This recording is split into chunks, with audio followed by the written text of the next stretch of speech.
Y bien, estamos ahora con el doctor Julio Castiglioni, es abogado penalista. Con él vamos a tratar de analizar el caso Rómulo León Alegría, este cambio de orden de detención por arresto domiciliario y todo lo que rodea este asunto. Doctor Castiglioni, buenas noches. Buenas noches. Hola, ¿qué tal?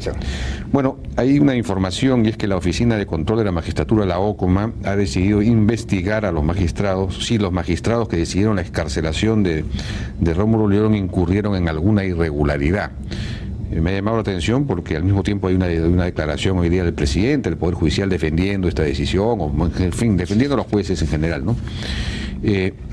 A su juicio, ¿hay fundamento para el cambio de detención por arresto domiciliario? La legislación vigente permite que una persona que viene sufriendo carcelería por un periodo de más de 8 meses, en consecuencia hay una carcelería que entonces ya se convierte en un exceso de carcelería. Sí, 8 meses es el límite. Sí, es el límite de acuerdo a la legislación actual del Código Procesal Penal. Entonces habría llegado al límite. Sin embargo, en este caso, el juez de oficio o la sala podía duplicar por 8 meses más, a tener de algunas circunstancias, por ejemplo, el peligro procesal.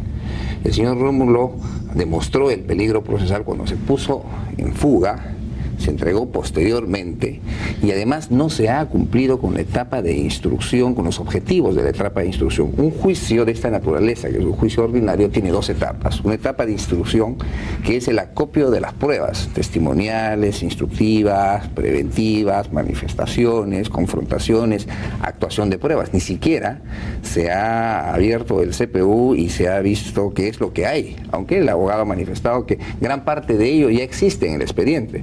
En qué momento se abrió, cuándo se abrió, cómo se abrió, quiénes estuvieron de testigos cuando se abrió, porque uno de los argumentos que dice la sala es que no se abrió el CPU porque no hay los peritos correspondientes para el caso.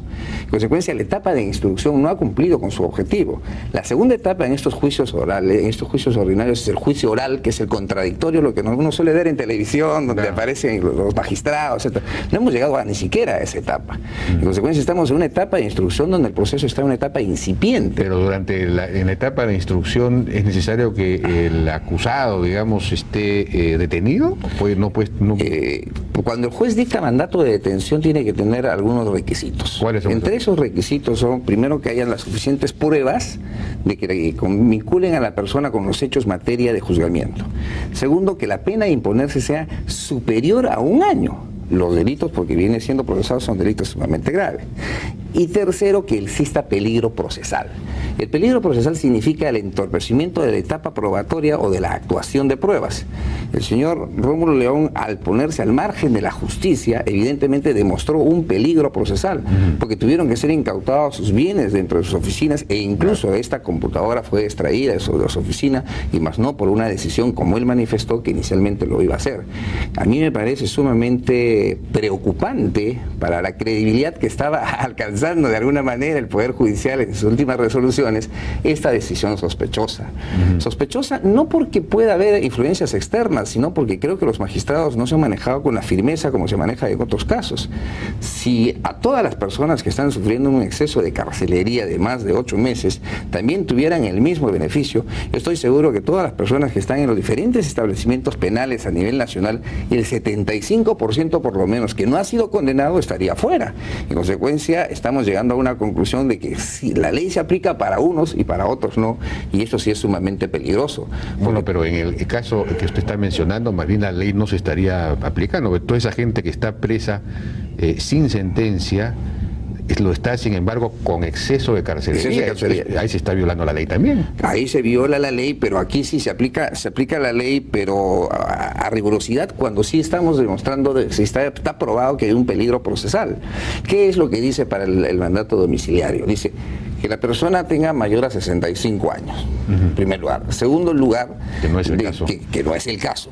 En segundo lugar, que esté sufriendo una grave enfermedad o una enfermedad incurable, que tampoco es el caso. Y tercero, de que pueda desvirtuarse de alguna manera el peligro procesal poniéndolo a custodia de alguna persona. O sea, solamente en el último supuesto se han encontrado que no va a haber peligro procesal porque lo vamos a poner en su casa, en consecuencia, y bajo determinadas reglas de conducta. Ahora, ¿de qué lo están acusando exactamente a Rómulo León Alegría? Bueno, usted sabe que ellos fueron denunciados por varios delitos. En primer lugar, tráfico de influencias, corrupción de funcionarios, asociación ilícita para delinquir y cohecho, que son delitos sumamente graves. Evidentemente que estos delitos son cometidos por funcionarios públicos. Sí, pues. Él no ejercía el cargo de funcionario público cuando cometió estos ilícitos penales. Digamos, pero el caso de Quimper sería... Quimper, pero por supuesto, él era miembro del directorio de Perú Petro. Ahí no cabe la menor duda. No cabe ni la menor duda. Pero Rómulo León no era funcionario. Pero entonces... claro, es cómplice en primer grado. No se olvide usted en los casos de corrupción.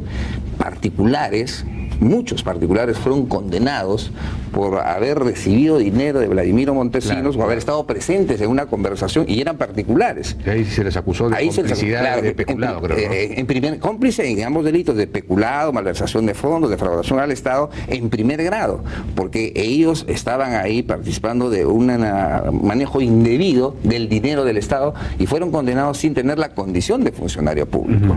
Entonces acá el que no tenga la condición de funcionario público no le exime de responsabilidad. Y entonces el cómplice primario tiene la misma responsabilidad que el autor, el autor directo, que en este caso pues era también el señor Quimper. Y más aún, Rómulo León, él ofrecía todo este tipo de ventajas para poder ganar determinados procesos. Ahora, la pregunta es también, o no sé si esto tendrá o no tendrá relevancia jurídica, si este tráfico de influencias o esta colusión, o no sé cómo se llame, llegó a tener algún resultado o simplemente fue una intención, es decir, la intención también es delictiva. Ah, sí, pero por supuesto, en la mañana escuchaba que decía que no fue un delito consumado, que era una tentativa. La tentativa también se le aplica la misma pena dependiendo de las circunstancias en que ésta se haya producido. Y aquí no se lleva a consumar el delito porque salen los petroaudios, no porque estas personas se puedan haber retraído o puedan haber dicho no cometemos este ilícito penal. Es decir, se evidencia de que aquí había una confabulación entre las partes, entre varias personas, y la tentativa queda, el hecho queda en la etapa de tentativa, porque precisamente se denuncian los hechos, pero si no se hubieran denunciado los hechos, no se olvide que ya se había otorgado la buena pro. Claro. Entonces no es como se dice que tenía que ir de un ministro en otro ministro. Después de otorgado la buena pro, lo que viene es la suscripción del contrato, nada más. De eso estábamos. Y la publicación correspondiente es la última etapa, la etapa final. O sea, todas las otras etapas ya se habían cumplido. En consecuencia, no estamos hablando de un delito que no se haya consumado. Hay un delito donde ya estaba en la etapa final de realización y es ahí donde se frustró. De acuerdo. Entonces, sí... ahora, el otro tema es qué está pasando en general acá, ¿no? ¿Habría o no habría un favoritismo? ¿Habría o no habría influencias? Porque por otro lado usted señala, y esto también es de conocimiento público, que no se ha abierto el CPU, es decir, no se ha podido mirar los demás mails, no se ha escuchado los audios. Lo sorprendente es esto, porque ese CPU estuvo 5 días en la Dinandro, ¿verdad? Una vez que fue incautado, el Ministerio Público, en vez de retenerlo, el Ministerio Público lo pone a disposición de la policía 5 días. En esos 5 días se supone que la policía de alguna manera los ha revisado. Claro. Entonces en esos 5 días se supone que la policía actuó algunas pruebas y entonces esas pruebas ya deben obrar en el expediente. Entonces, ¿por qué estuvieron esos 5 días ahí? Claro. Entonces, si no había peritos, ¿para qué se fueron a la Dinandro? Entonces ahora dicen que no hay peritos y que cuesta muy caro y que el Poder Judicial no puede asumir el pago de los peritos. Inconcebible, porque las pruebas actuadas en etapa policial y que no pueden haber sido refutadas o contradichas y que han sido practicadas en presencia del abogado o del Ministerio Público tienen todo el valor probatorio. ¿Y ha habido esas pruebas? Bueno, se actuó esas pruebas, es decir, se revisó. Evidentemente, cuando se interviene el domicilio y las oficinas, participa el representante del Ministerio Público. En consecuencia, y es el Ministerio Público que permite que el CPU se vaya a la Dinandro, cuando el Ministerio Público, a pesar que la investigación estaba en la etapa policial, pero el Ministerio Público debió de haber tomado sus precauciones sobre el particular. Si no se han actuado todas estas pruebas, en la mañana se escuchaba una manifestación diciendo que solamente han ido determinadas personas a declarar dar su testimonial y ninguno los indica a Rómulo León. En consecuencia, si no ninguno los indica a Rómulo León, entonces, ¿cuál es el elemento valorable que se puede tomar en cuenta para pedir su excarcelación y enviarlo a su domicilio. O sea, no se ha manifestado incluso que hay pruebas de descargo que demuestran su inocencia frente a hechos gravísimos y que han sido de conocimiento público a nivel nacional. En consecuencia, si la etapa de instrucción está en una etapa incipiente y no hay elementos probatorios que demuestren la inocencia, ¿cuál es el juicio valorativo que han tenido los magistrados para variarle? Ahora, pero más bien lo que hay que demostrar es la culpabilidad, según entiendo en el Código, en el derecho penal. Sí, pues, pero justamente, ¿qué es lo que tenemos como elementos de pruebas? Los elementos de prueba tenemos todos los audios. Y los audios, que puede ser una prueba prohibida, como me lo ha señalado la Corte Suprema, cuando este está corroborado con diferentes elementos de que puedan rodear a la prueba prohibida, se convierte en una prueba plena. Y están rodeados de diferentes elementos, claro que sí, porque hubo el propio proceso, la participación de las personas, los propios informes que elaboraba el señor Kimper para presentarlo al propio Perú Petro, y se los elaboraba para el señor Canán. En consecuencia, aquí sí había pues una concertación, aquí sí había una asociación ilícita para delinquir. Entonces aquí hay elementos de prueba e incluso manifestaciones y llegado el caso. Sí, pues es bastante obvio, ¿no? Para cualquiera que haya escuchado los audios, el tema. Ahora, el hecho de que no haya peritos, ¿eso es normal, digamos, o puede haber alguna intervención, alguna participación del presidente de la Corte Superior, que es un hombre que algunos señalan vinculado al Partido Aprista, de alguna manera? ¿Podría haber alguna, digamos, indecisión o falta de voluntad de tomar decisiones para facilitar los medios técnicos? Muchas veces yo he hablado con fiscales y con jueces sobre el particular en el ejercicio de la profesión y el ejercicio de la docencia. Y me decían, doctores, cuando nosotros no tenemos estos aportes, sea del Ministerio Público, sea del Poder Judicial, oficiamos a las universidades para que a través de sus técnicos más especializados, entiéndase, profesores sobre la materia, nos practiquen el peritaje, porque en este es un caso sobre informática, no es un peritaje de criminalística que necesita un médico forense. Claro. En consecuencia, universidades importantes sobre informática, sobre lo que está guardado en el CPU, ¿se podía conseguir? Claro que sí. Evidentemente, lo que ha habido aquí, todos los sujetos procesales han dilatado a su real antojo el proceso con un claro objetivo de lograr la excarcelación del señor Rómulo. No nos queda la menor duda, porque en 8 meses primero, recuerde, la juez se cambió la norma y se dijo que la no era competente. Después se dijo que se cambiaba a la juez, después que regresaba a la juez.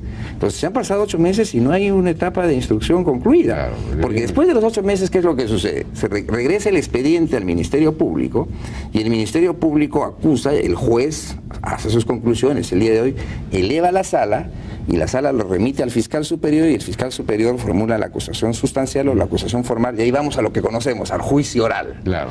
Que es la etapa donde realmente en el contradictorio se puede ver el esclarecimiento de las pruebas, la confrontación, la actuación de las pruebas y todo lo demás, que es realmente donde uno puede demostrar la inocencia de una persona. Esta es una etapa muy primaria para que se le pueda dar este beneficio al señor Rómulo. Bueno, efectivamente este asunto huele mal, entonces, igual que el anterior que estuvimos viendo en este programa.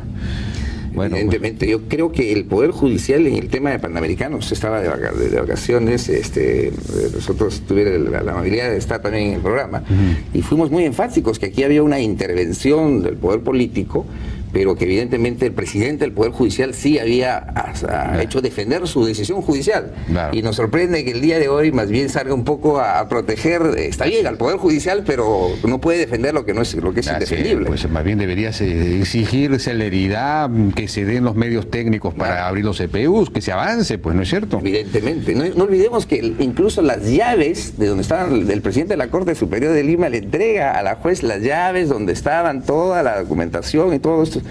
¿Qué se hizo después de eso? Sí, pues. ¿Qué ha pasado con este proceso? ¿Por qué 8 meses y no se ha actuado ninguna prueba? Ninguna prueba. Bien, doctor Castiglioni, muchas gracias por su participación en La Hora N. Fue Julio Castiglioni, abogado penalista. Vamos a una pausa y regresamos.